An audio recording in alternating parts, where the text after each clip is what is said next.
What is up, everybody? Welcome to another edition of Sports Shack. My name is Brandon G. Natali, along with a good buddy of mine, Dennis Tui. It's been a great weekend. I hope everybody had a great Memorial Day weekend. Sorry we couldn't record last week or go live, but here we are. Now we're going live. Hopefully get some viewers. And so we'll see where that goes. I know the Mets looking good. They took 2 out of 3 against the Dodgers, which is pretty good. The Yankees lost a game against the Rockies, but they still took the series. Rockies, who are not looking like the best team in baseball right now, probably the worst. Worst ever. Might be on pace to be the worst ever. Might be beat the White Sox's record last year as the White Sox went. They went 39 and 121. They just broke the Mets record, right? I'll take your word for it. I believe that's what happened. I know the Mets had the record. They were 40 and 120 when they first started. That was their inaugural season. And then the White Sox, I believe, took over that record. I actually went to the White Sox-Mets game on Tuesday. Surprisingly, saw a White Sox fan.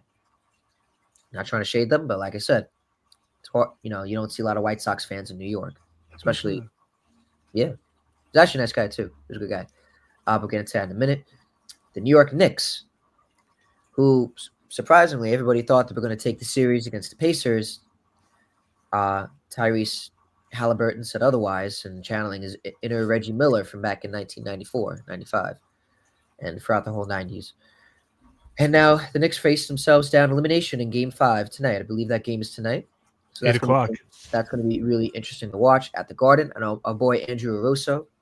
I'm sure you remember him. Yeah, of course. He's a good gym buddy of mine. He goes to my gym. Really great guy. Really nice guy. He's also a nurse as well, so shout out to our nurses. Huge diehard Knicks fan. Mm-hmm. He's been to at least a couple of the playoff games. I think he was at Game 1 where he saw Halliburton do the choke sign and send the game into overtime when they really should have won it. We're going to dive into that later. The Oklahoma City Thunder took over and are now Western Conference champions. They are now heading to the NBA Finals for the first time since 2012. The first time since Kevin Durant, Russell Westbrook, and James Harden were on the team back in 2012. That was a very good team back then. I remember watching that. And that was a good finals, too, watching the Heat. That was when I was a Heat fan back in the day as a kid, when I was a LeBron fan. Now I'm a Knicks fan. But we're going to get into that in a second. And all said and done, I feel like the Oklahoma City Thunder are going to win it. Like I said, we're going to dive into that later. But hopefully if the Knicks make it, somehow, some way, of course, yes, I'm going to want the Knicks to win it. But overall, just a lot going on in sports. And now in hockey, I believe the Hurricanes just got eliminated. I believe Edmonton just made it to the Stanley Cup. Let's see. Let's take a look. I definitely saw Florida clinched. I don't know how the Edmonton series. Florida did clinch, and I don't think Edmonton did yet. They didn't. They're playing tonight at 8 on ESPN against the Dallas Stars. Yep, still going. So that's really interesting. There's just a lot going on in sports. Yeah. But now I think we should, before we get on to baseball, we definitely should talk about real quickly what's been going on in basketball. The Knicks. It's definitely having New York quiet. And I know it's definitely not been easy. It's not been fun. They usually should have took Game 1. That was abysmal. That was atrocious, the way they choked that lead. That was the biggest choke I've probably seen since the 28-3 Falcons-Patriots, Super Bowl loss, or Super Bowl comeback that the Patriots had. But the Pacers, man, they were just hitting threes left and right. No matter what, they were shooting the ball. They were going in. They were making their shots. The Knicks, I guess they got too comfortable. They got too lackadaisy. And when that shot went in to go into overtime, I thought they lost that. But after seeing the replay, luckily it was a 2. The Knicks couldn't take advantage in overtime, and yeah, that was it. The Pacers got an early 2-0 start.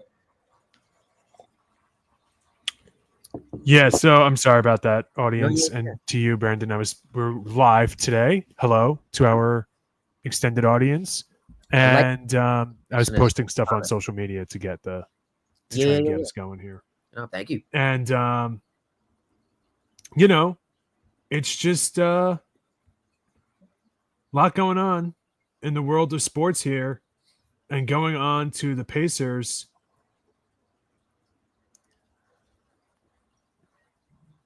sorry. Going on to the Pacers series, Aaron Nesmith, mama, there goes that man.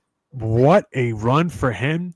8 threes in the third quarter and on. And they go to the overtime, and the Pacers had all the momentum. They take that game. It's a really good series, and I think Knicks fans going into it, I work with a bunch. We all talk sports. It's retail, baby. It's all you do. Yeah. And everybody I knew none of them were nervous about the Pacers, and I kept saying, I was like, guys, be careful.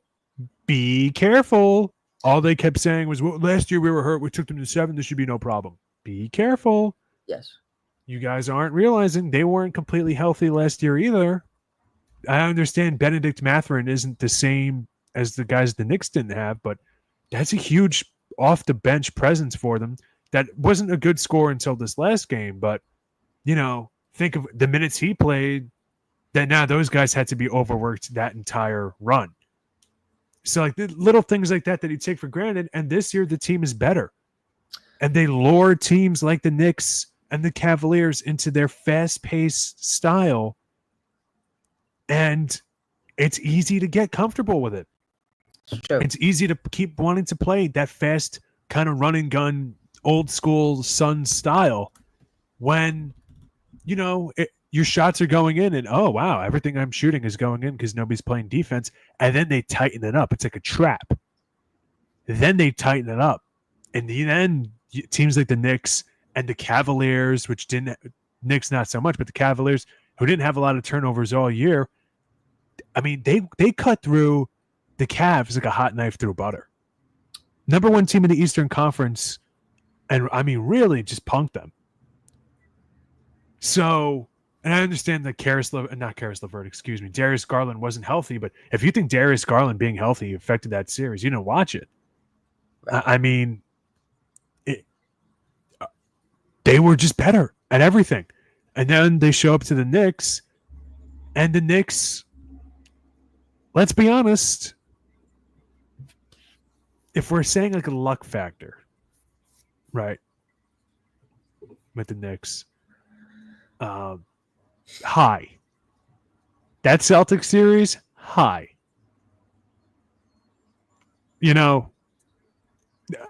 Tatum getting hurt didn't affect anything, in my opinion. Those first 2 games, you can't be too mad if you're a Knicks fan. You can't. I think it's just, as a Knicks fan, I think it's just tough. Right, but you get here, you play who's in front of you. Right, I get it. And it's the Knicks. It's not like you guys win every year. I get it. However, you're going up against a team that is a well-oiled machine. They have an identity. They have a culture. They have a strategy. Rick and they stick to it. Great coaching, They stick to it. And they do the same things constantly. All right, fine. We're going to try to run you off the court. We're going to throw 10 guys at you. So you don't want to see Tyrese Halliburton? Fine. TJ McConnell, you're in. Run the offense. Pass.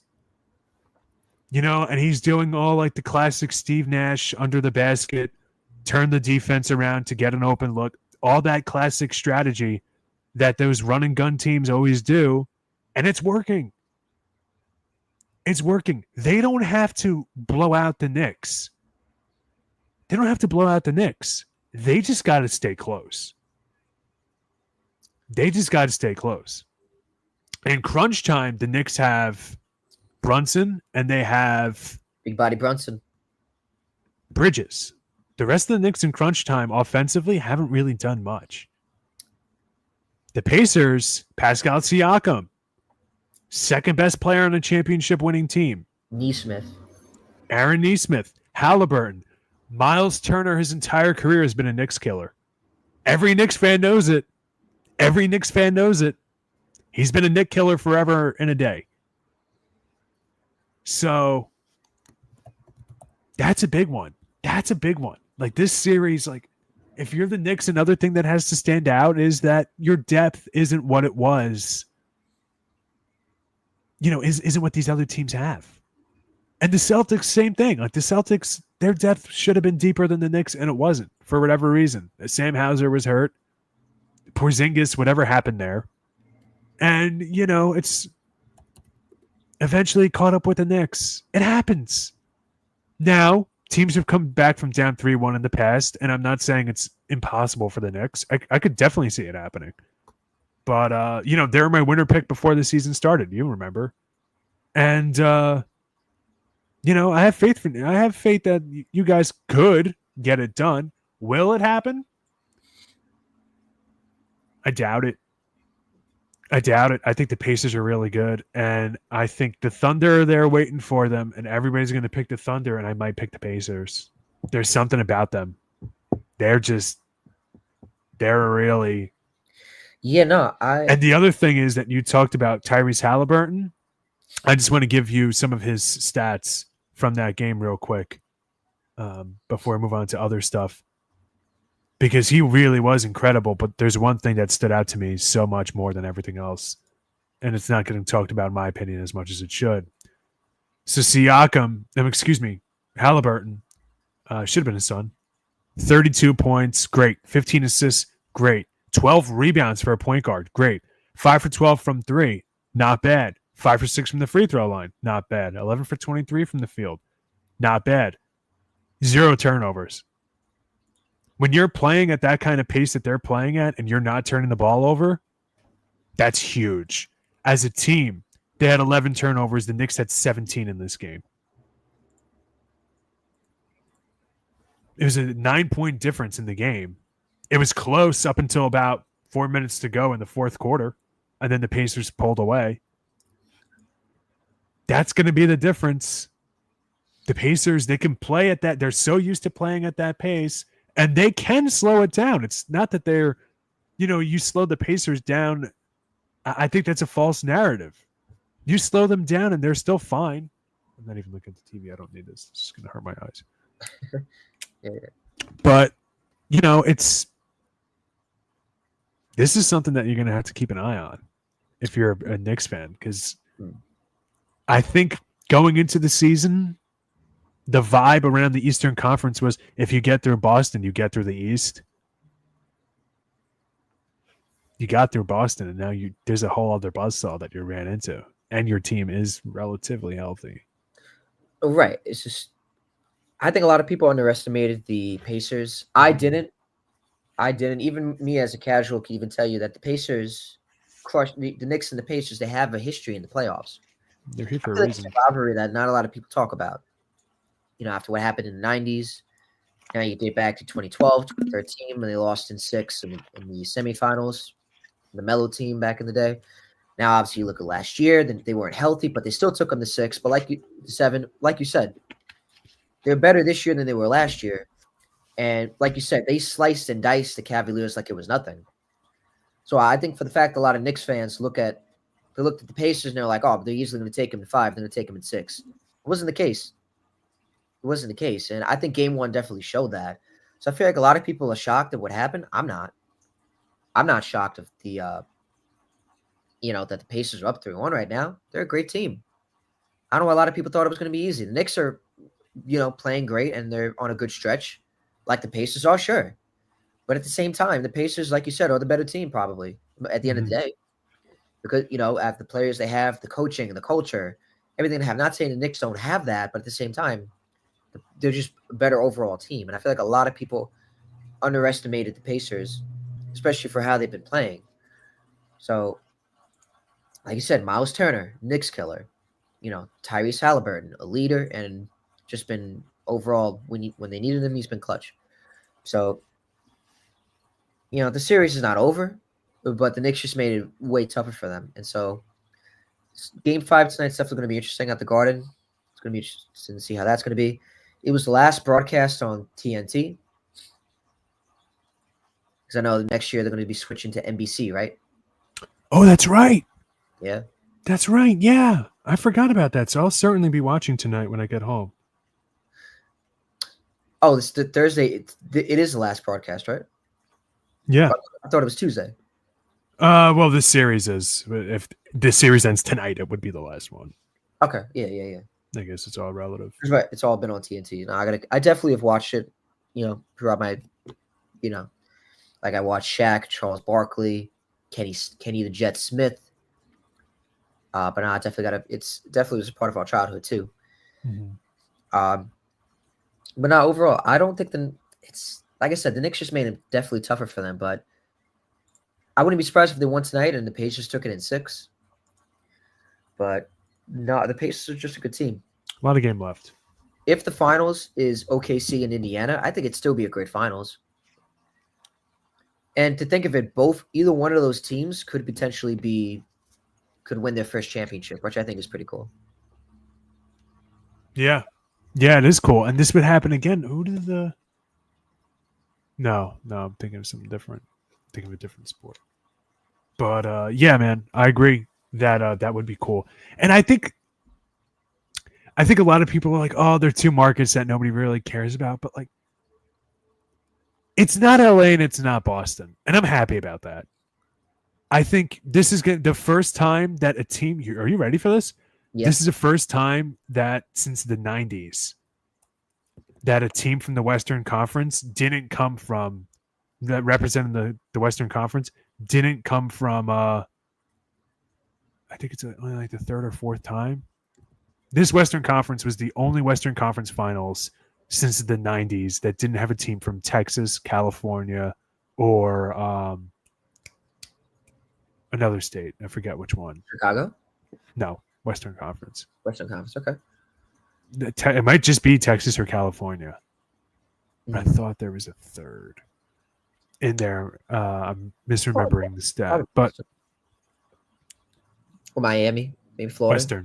Western Conference. Western Conference. Okay, Western Conference. I'm sorry. It's okay. You don't want to be the history teacher. I do. You don't have to worry about geography. So it's... Yeah, I'll look it up because now it's going to bother me. But yeah, I forget which one it is. It definitely, would be a good finals. And shout out to OKC. Like I said, they clearly show they were the better team than Minnesota. It sucks because I love Anthony Edwards and that team. Julius Randle and Dante, and everybody else on that team. But it just wasn't meant to be.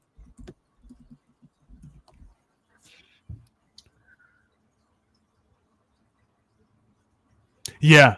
All right. So this was the first time since 1996 that the Western Conference have not featured a team from California or Texas.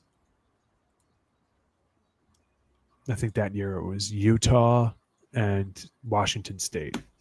Seattle versus the Jazz, I think. 95-96. So interesting, man. Interesting that this is a new era. This is a new era of the sport, and there's other markets that are getting opened up, and I think it's great. The parity in the league is awesome. Yeah, it sucks that we don't have the super teams that we once have, but you know what? It shouldn't be easy. It should be a little more, I guess, like baseball, to kind of have more brand recognition. To see teams like the Pacers and to see teams like the Timberwolves and the Thunder and teams that, you haven't thought of in a while. And I'm happy for it. And it's not the same old. Like Orlando next year, they're going to take, a quantum leap. And, this is a new era. I feel like this era of basketball is very similar to kind of like the 70s, the late 70s, where it's like you didn't know who was going to win. Seattle made it back-to-back years. Portland had a nice run there before Bill Walton got injured and they had other injuries.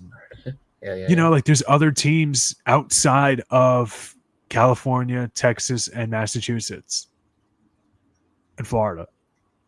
So, it's fun. It's a fun time. And I just root for good TV.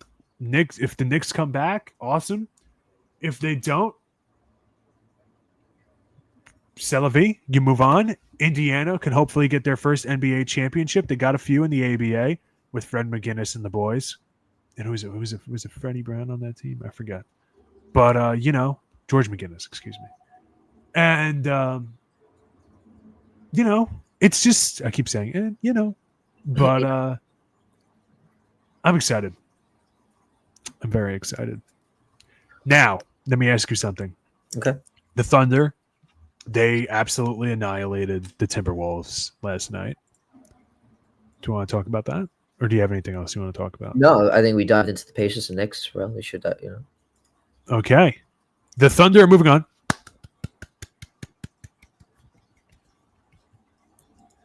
You didn't clap. Okay. I was clapping. I just clapped. Oh, you did? I was on a different screen, so I didn't hear it. And a tail of the tape. I was out last night, and I was at a karaoke place, so I didn't watch the game. I was at a bar that it just happened to be a karaoke night. No, I didn't sing, and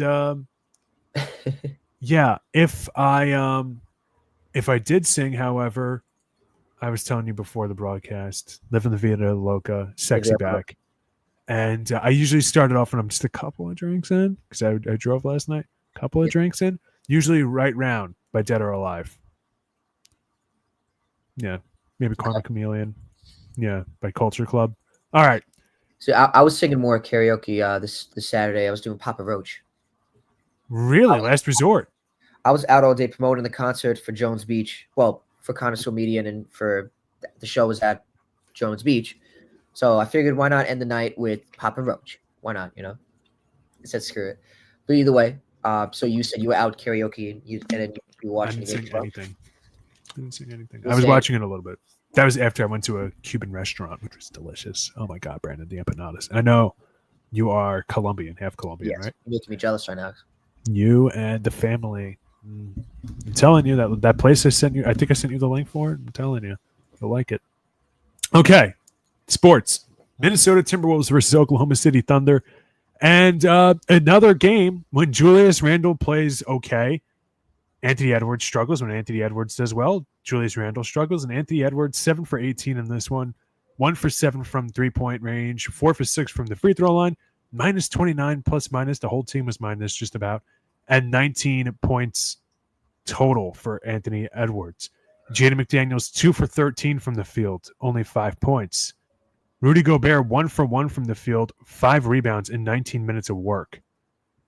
They scored 9 points as a team in the first quarter. Minnesota did. And off the bench, they didn't get too much aside from 11 points from Naz Reid. Actually, no, they actually did get quite a bit. Oh, I'm looking at minutes. I was like, oh, wait a minute. What happened here? 11 minutes from Terrence Shannon and a Rob Dillingham appearance, who was a very highly touted prospect going into last year's draft at 7 points. And I love this guy. He does not get a lot of time. I would love him on Phoenix. Center Luka Garza. He got some minutes in this one, 4 points, not bad. And then the Thunder. Here come the Rolling Thunder. 22 points for Chet Holmgren, 8 for 13 from the field, 2 for 4 from 3. Jalen Williams, 7 for 14, 19 points. Shai Gilgeous-Alexander, 34 points. Total over 75 points for the trio. Isaiah Joe, 3 for 3 off the bench from 3-point range. Isaiah Hartenstein, 5 rebounds, 8 points in 17 minutes. Alex Caruso, 24 minutes, 8 points, but a plus 13 plus minus. So you'll take that any day of the week. Really, just this was a team. The team of the Oklahoma City Thunder won this game. And for all of you saying Shai Gilgeous-Alexander is a foul merchant, 4 for 4 from free throw range, which is less shots than Anthony Edwards, but the same amount of takes. So how about that for your narrative? As the league MVP is looking to become the first scoring champion to win the NBA championship since Shaquille O'Neal did it in 1999-2000. So big deal. And he's looking to become the first MVP to win the championship since 2015 when Steph Curry did it for the Golden State Warriors for the 14-15 season. So a lot going on here, and they won this series pretty handedly. I think this series went a little more as people expected. Thunder won game 1, 114-88. Won game 2, 118-103. The Timberwolves, howled back in game 3 at home in Minnesota, 143-101, and absolutely boat raced them. Then game 4, 3 days ago, 128-126. Thunder won a close one. And then the Thunder blew them out last night. So really only one close game in the series. Bad TV. We don't like that. Boo. Okay. I mean, I don't know what anybody expected. I think a lot of people like Anthony Edwards. He passes the ball. It's not like he's a ball hog. He gets double teamed a lot. Maybe they need another scorer alongside him and Randall. I don't know who you can get. People are saying that maybe Minnesota gets Kevin Durant. I saw Channing Frye say this, that's the spot for Kevin Durant. And it's like, as a Suns fan, I'm looking back at who we need to get. And it's like, I'm taking DiVincenzo, I'm taking Rob Dillingham, and I'm taking Luka Garza. And if you're going to give me Gobert or Randall, I'll take it. But I think that Garza kid, there's something there. Mm. So I would really like that in return. But probably going to give us like Nickeil Alexander-Walker. It's going to be a haul. You're not getting Kevin Durant for nothing. I'm handing you a championship. So maybe that's a idea for them. Maybe you want to go something a little less bombastic. Already in the Midwest. Actually, I'd say this is more bombastic. Already in the Midwest. There's talks of him getting traded. Giannis to Minnesota? It's a thought. It could be. It's a thought. Because you're gonna have to run through them, and you're gonna have to run through Denver next year if you're Minnesota. You got to see what the Suns are going to do. Devin Booker is still a very good shooting guard. They just got to figure out whatever they're figuring out. It's definitely a very competitive league. Very. So this is 2 straight years they made it to the conference finals. But yeah, OKC was just a better team. I think when it's all said and done, I think OKC is going to win it. I think they're going to win it. And I think I said it on here, or I said it on my college show, that I think it feels like the 05 White Sox, where it's just like, this should have been obvious. They went end to end. They're always the best team in the league. Why didn't we ever think that they shouldn't just run away with it? But man, now that Denver Nuggets series, now that's starting to look way more impressive with what those guys were able to do with that team. Oh, man. You know? The fact that went 7 games. All anybody was talking about was the lack of depth. This, that, the other. They fired their coach right before the playoffs. They fired their GM right before the playoffs. And look at them. They took this team to 7 games. It's a blowout. And it wouldn't have changed anything had Aaron Gordon been healthy, but Aaron Gordon was very compromised, playing on a strained hamstring. Dude, the West is a bloodbath. I think the East is going to be way harder than people realize next year. Because Detroit, watch out. Orlando, watch out. Boston's going to take a 1-year regression without Tatum naturally. But if you're an NBA fan, you should be excited. I thought the 2010s, I think we're going to look back at the 2010s as a low point in NBA history, because it really was just the same 3 teams every year from each conference. It's like, all right, Golden State, San Antonio, and Houston, or Oklahoma City. It got a little stale. Yeah. Now you really don't know what's happening. Since 2019, you really don't know what's going to happen. I like it. It's fun. Fun. I hate it as a Suns fan, but you know me, I always say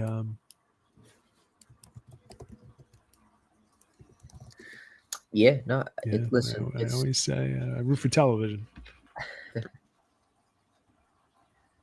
Root for television. What are you going to do? What do you think? Do you think the Timberwolves, they can make any offseason moves, or do you feel like it's just going to be running through Oklahoma City for the next couple of years, as they still have a boatload of draft picks that they could acquire more talent? That's a good question. I don't think so. I think it's like you said, because you mentioned Denver, you mentioned Phoenix, and then obviously, Minnesota. I think Denver caught there. I think as long as they got Joker, I think they're going to be fine. Yeah, it's going to be running through. They were doing good this year up until that happened. They lost in 7 to OKC. OKC was just a better team.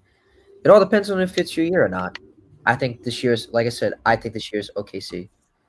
Well, we shall see. Okay. Actually, real quick. Actually, I'm gonna wrap it up because I want to get into some breaking news we do got on SportsShack. It has to do with something a game we were at this year. Me and you, also with Kevin Cruz. So first off, I want to say congrats to OKC. I think they're gonna win it, whether it's the Pacers or the Knicks. Hopefully, the Knicks, if they make it, could prove me otherwise. If the Pacers make it, hopefully they could. Well, not hopefully, but if they prove me otherwise, I'll admit that. But I think when it's all said and done, I think it's going to come down to OKC winning it all. They're going to host their first ever NBA Finals trophy, first ever Bill Russell trophy. Rest in peace to Bill Russell. But now I just got some breaking news. We should dive into hockey a little bit because the Capitals just announced that next year will be Ovechkin's final year. They just made it known to their season ticket holders as they just emailed it. So I think it's pretty cool because, like I said, we just saw Ovechkin break the record right in front of us at UBS Arena for all-time career goals. So I think it's definitely interesting seeing him finally going to retire. So I guess, he's not going to try to go for 1,000, which would be a lot. There would be a lot on his body if he tried to go for 1,000 goals. First ever player to ever do that. He could get it.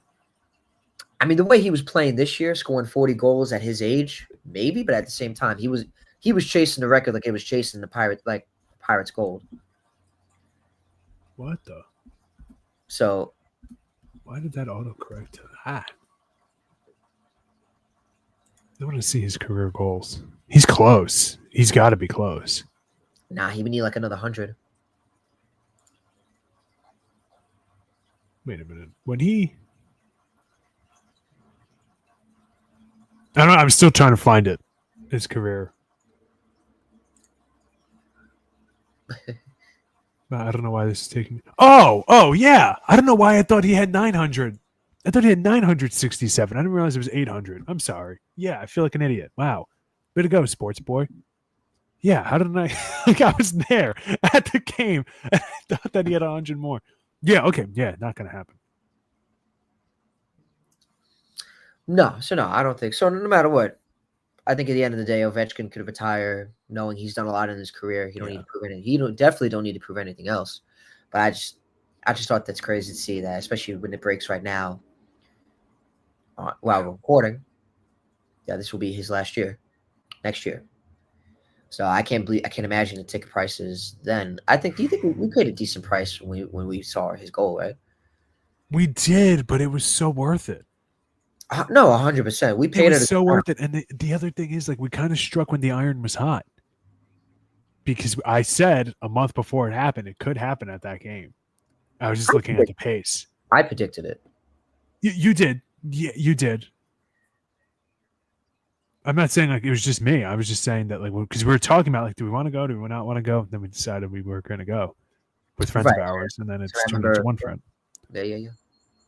So we did strike because ticket prices were kind of going up. They were going up because it's the Capitals, it's Ovechkin, but then they finally went up. That Friday, I got worried he was going to score. I remember he tied it, and then he scored it at UBS. I got nervous.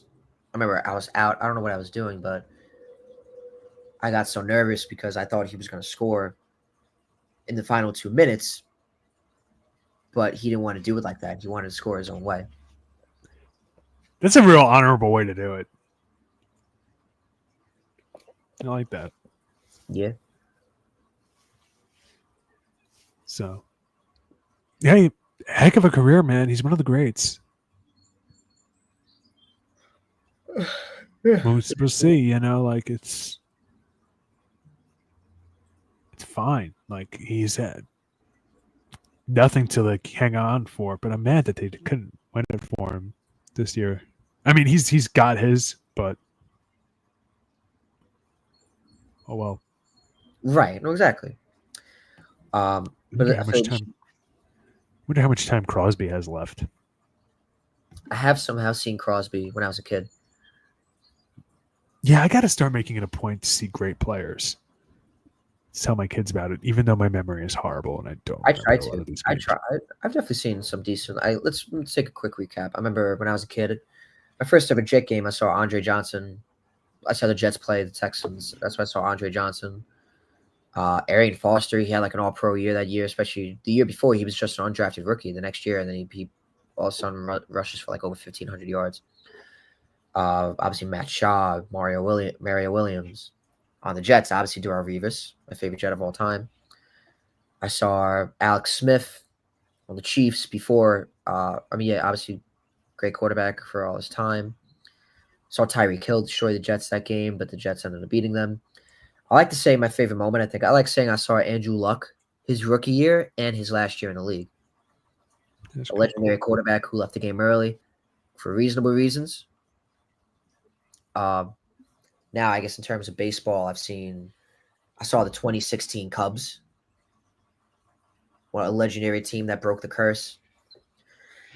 I never got to see Jeter, but I like seeing, as a Mets fan, like I said, I'm not just a diehard Mets fan. I'm a diehard baseball fan. So I like telling people I saw Aaron Judge, seen A-Rod, all those, legendary Yankees, I never saw Jeter, though. I was supposed to see him. And I have a belief that in 2011, he was on the IL. He did something to his hamstring. I firmly believe if he didn't get hurt, he would have broke the record that day that I went. I went July 1st, 2011. Why I remember that, I wish I could tell you.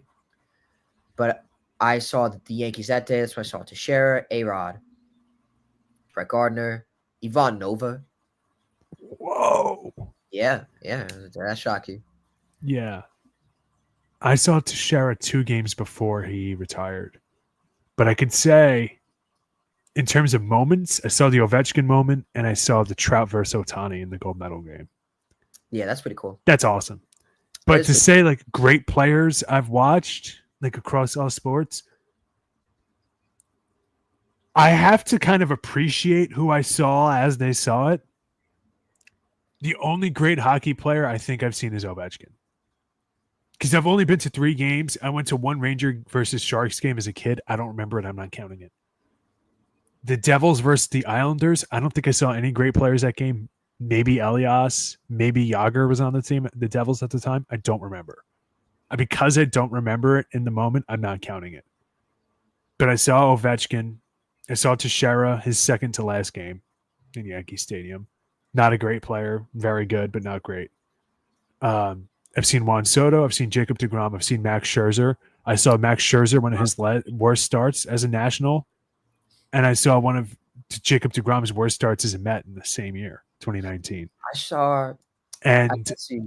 going. I've seen Mike Trout. I've seen Shohei Ohtani, obviously. I saw Ohtani. I saw Roki Sasaki. I don't think he's a great player. I think he has an affinity for great moments. I saw Randy Arozarena rob in the silver medal game. Or I guess it would turn out to be the bronze medal game against Japan. So that was really cool, but not like a great player. I've seen Aaron Judge. I've seen Stanton. I consider them great players. Paul Goldschmidt. I love being able to say to, I can't wait in the future to my grandkids, my kids. Hey, I'm 24, about to be 25, and I'm talking about grandkids. But I like being able to say I saw Aaron Judge. Like, he's a legend. As a Mets fan, I love Aaron Judge. He's a great player, great human being. Like, I remember telling kids now, I say to them, Aaron Judge, that's the player to look up to. A great role model and great player. I remember, that's why when I tell kids that. I'm going to make a document about it. Because I did this. I don't know if you remember this. I did this in our group chat. What's that? Months ago. I made in our fantasy baseball group chat all the great players I've seen, but I lost it. I remember it's so deep that I'm not going to. It's pretty deep in the chat. I don't know if I want to waste time. NFL. I saw Larry Fitzgerald, I think. He's the only great NFL player I've seen in person. I've only been to 1 NFL game. Probably going to stay that way for a long time. I got to get you to an NFL game. NBA, yeah. But before that, we do got to talk about going to another baseball game. We should look up games. Definitely. I definitely want to get to. I was telling my friend Dylan, I definitely want to be able to go to the Subway Series at Citi Field. I couldn't. It's good I didn't go to the one at Yankee Stadium. I don't think I would have enjoyed it. It probably wouldn't have been a bad time, especially every. You okay there? Uh-oh. Okay, I'm back. I feel like everybody's focus was on Juan Soto and all that nonsense. I feel like it would have ruined the moment of the Subway Series. Like, can we all just enjoy the games without having to worry about one player? So I feel like it's probably going to be the same thing at Citi Field too. But I don't know. I'd rather be at the Subway Series at Citi Field than Yankee Stadium as a Met fan. Yeah. And then, but overall, so now I feel like we should dive into baseball real quick. It's good to see the Mets take 2 out of 3 against the Dodgers. They should have won the third game, the first game that went into that game lasted till 1 a.m. That game they should have took. Amazing they came back the way they did. But obviously, like I said, taking 2 out of 3 against the Dodgers, I think that was pretty unique, pretty neat. Soto had a good second game. The past couple of games, he's been 0-14. I'm not too worried about him. I'm going to dive into Soto a little bit later. I think I like how they took 2 out of 3 against the White Sox. Not that bad of a team, but the White Sox, come on. The game that was good, the Tuesday's game, that was the game I was at. I managed to get on the Jumbotron. Boy. I was flexing the Knicks hat. I was like, let's go Knicks. And also, I knew it was coming because the camera was right there. So I knew it. So at least I could say that. But yeah, I was on the Jumbotron. But yeah, how the Yankees been doing? Can you update me on them? I know Jazz Chisholm came back. They're doing phenomenal. So the Mets. They're doing phenomenal. I mean, there's no other way to say it. As I update my little list here, I sat down and really did think about it. All the great players I've seen. It's not a lot. We got to see more. They're doing great. Like, there's really no reason to complain. Yeah, they lost the game to the Rockies last week. What do I care? That's crazy. 9-1 over there. Yeah, how are the White Sox treating you? 9-1 over their last 10 for the Yankees. 35-20 on the year. Second best team in the American League. Better than the Mets this year. And look at that. Look at that, huh? Oh, nope, I'm not joining that now. So I have to decline that. Yeah, I mean they lost one game to the Rockies to start that series. They won 5 straight. What am I complaining about? I don't care. They swept the Rangers. They took 2 from you guys. We didn't talk about it last week, but the Subway Series definitely pissed me off. I remember when Bellinger hit that grand slam in the third game, I turned the TV off. I turned it off. And it really is super, I don't know if I'd say ironic, but funny that Met fans kept bitching about Soto after that series. Not you so much because you're a little more reasonable. But Met fans keep bitching about Juan Soto. And who are the 3 Yankees that showed up the most in that series? Bellinger, Fried, Goldschmidt. They wouldn't have gotten them if they got Soto back with your own petard. So, we got those 3 for 1. Go ahead, take Juan Soto. And like I said, hoist with your own petard.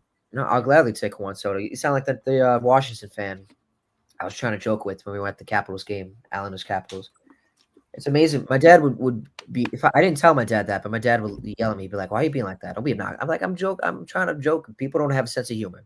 Yeah. When I said to that Capitals fan, I was like, he had a Nationals hat on. I was joking with the guy. The guy had you can tell the guy had no sense of humor. It's definitely no fun at parties. He's definitely no fun at parties. I said to him, I gotta get you a Mets hat. He's like, I was joking. He's like, oh yeah, I got my championship. I could live life happily. Enjoy Juan Soto. I'm like, I should have said something like, I will enjoy Juan Soto. He didn't want to be a National. He wanted to be a Met. So that would have showed him. So yeah, I will enjoy Juan Soto. We got him. Lindor, Piazza, Beltran. They all had horrible starts in the first years. Everybody's got to realize that Lindor did not have a great first year. Did better his second year. You look at Piazza. Struggled the first month and 2 with the Mets. Everybody was booing him, and then they ended up having a great year. And he signed one of the biggest deals at the time in baseball. I'm not worried with Soto. This is what's going to come with it, So I'm not worried. I will enjoy Juan Soto. Dennis, thank you. Yeah. No, listen, I'm not one of those people like, ha, ha, ha, Soto's not doing well, ha, ha, ha, because he's really not. If you look at the expected batting average, ex-WOBA, things like that, a lot of the expected metrics, he's the unluckiest hitter in the league. He's getting good contact. He's getting frequent contact, and they're just turning into outs. at almost like an alarming rate. Like it's just shit luck. It is. It comes to a point where there's just bad luck in baseball. It happens.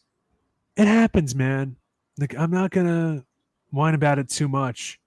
And I do have my updated list because you said Beltran and Lindor, and it made me realize this. Like, I'll add them. I consciously left out Alonso. Consciously left out David Wright.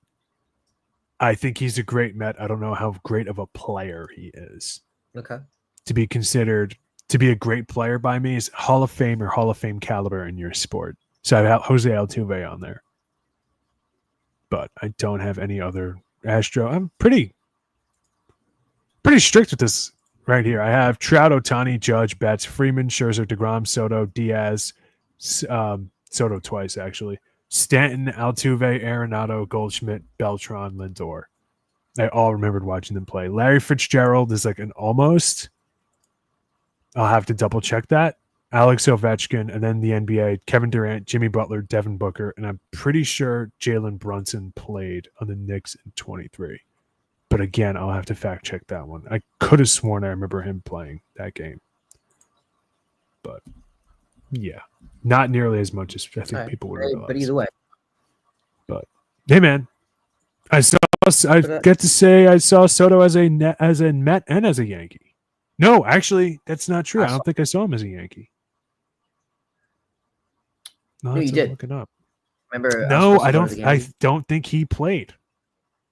He should have, right? For whatever reason, I don't remember him playing. I'm gonna look it up now for you. I'm gonna look it up for you. But no, overall, I think the Mets have definitely picked it up. Their offense has definitely been better. Their offense had a bad slump for at least a week and a half, and now I think they kind of picked it up. Especially against the Dodgers, that was definitely needed. Then obviously against the White Sox. The last game against Boston, it's glad they at least took it, didn't get swept by them. But overall, do they play tonight? I'm trying to see. Let me see if they play tonight. Half the league is not playing tonight. I don't think the Mets are playing tonight. More than half the league. Hardly anybody is. So if you play fantasy baseball, now is the time to get some points back. There are 5 games today. Atlanta and Philly play twice. A's, Toronto, Tampa, Houston, Washington, Seattle. They're off today, and they go against the Rockies, and then they travel to the West Coast. That's going to be fun. That'd be fun. Maybe I'll stay up and watch. Loving this late night baseball. That week. It's going to be interesting. And then they come back. But so I'm overall happy with the Mets. It's definitely tough because the Phillies came back. Now the Mets are they're 2 games back now from first place. Philly, who knew they were going to get hot? Nobody was worried about them. It was Atlanta that everybody was kind of roasting. Because Atlanta was kind of had a very awful stretch to start the year. But yeah, so no, and at least the Yankees are doing good. And we'll see. Hopefully, I'm excited for the Mets to get Sean Manaea back. And Frankie Montas. I'm really ready for Sean Manaea. I really could care about Frankie Montas. Hopefully he shocks me. Is Sean Manaea playing tomorrow? I'm not sure. Let me look it up. No, it's David Peterson. David Peterson. I'm ready for him to come back. So they don't have Sunday's matchups here. Okay, they said Manaea is scheduled to throw a live bullpen session. And then Jose Siri will be one of the hitters. It's good for Jose Siri. So That must be. I'm sorry. Continue. Manaea's been progressing well over a handful of successful bullpen sessions, and now appears to set his next step among group of hitters. Yes, he was set to face hitters. And Jesse Winker, on the other hand, his progression a bit slower. That's good. I'm ready for Sean Manaea. I want Sean Manaea to come back. Because he really is the Mets ace when you look at it. Yeah, I mean, he's not bad. He was really good for you guys last year. And you know who said he was going to be good? You. Yeah, me. You did say it. You said it. Hey, you said it. Yeah, I know ball. I know ball. You do. You do know ball. You do. Let's see. Yeah, he was great for them. That's what David Stearns, he does. He signs these low ball pitchers, and the pitching farm turns him into Tom Seaver. Yeah. I'm excited to see him pitch again for you guys. Yeah, because the Mets need it. I mean, granted, they do need it, but they don't. They've been able to hold on to Griffin Canning, Kodai Senga, Tyler McGill, David Peterson. Like, they've been able to. Clay Holmes. They've been pitching pretty good, but they're going to get star power now in these players. So I'm excited. But yeah, is there anything else in baseball you want to talk about? Because I feel like we talked about it enough. I don't know if I'm missing anything. I'll take a look. Like if there's any breaking news or something like that I missed.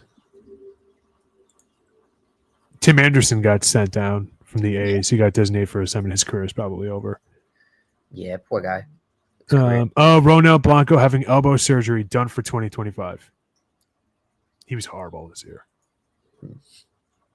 So that makes sense. I wish him a speedy recovery. MLB purchasing equity stake in fledgling Athletes Unlimited Softball League, a professional softball league. I guess becoming kind of like the WNBA equivalent to the NBA or to the MLB.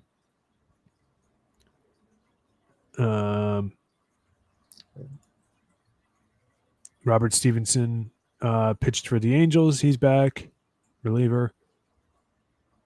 After signing a 3-year, $33 million contract with the Angels, he finally made his start. He had a lot of injuries over the last couple of years. So,